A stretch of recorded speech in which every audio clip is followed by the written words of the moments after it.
Samantala, umakyat na sa 11 ang patay habang 2 pa rin ang nawawala dahil sa pananalasa ng Bagyong Quinta. Ayon sa pinakahuling tala ng National Disaster Risk Reduction and Management Council, lubog pa rin sa baha ang ilang lugar sa Visayas at nananatili pa rin sa evacuation center ang halos may 100 pamilya.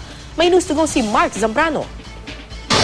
Mga bahay at palayang nilubog sa baha ng Bagyong Quinta ang tumambad sa aerial inspection ng Regional Disaster Risk Reduction and Management Council sa iba't ibang lugar sa Western Visayas. Kabilang sa mga nakuna ng RDRRMC ang lalawigan ng Capiz, kung saan mahigit 1,700 pamilya mula sa 10 bayan ang lumikas dahil sa baha. Isang residente ang nalunod sa bayan ng Tapas, habang isa ang nawawala. Sa Aklan, 8 bayan ang isinailalim sa state of calamity, pero unti-unti nang humuhupa ang baha rito at nagsisimula na rin maglinis ang mga residente. May naiulat ding residenteng nalunod sa bayan ng Malinaw, habang sa bayan ng Leso napinsala ang irigasyon. Sa Cebu City, bumuho ang bubong ng bahay ng isang pamilya sa barangay Guadalupe nang maipon ng ulan dito. Sa kabutihang palad, agad na nakalabas ng bahay ang mag-anak. Maraming puno rin ang pinatumba ng matitinding hanging dala ng bagyo, pati mga kawayan sa ilog nagtumbahan.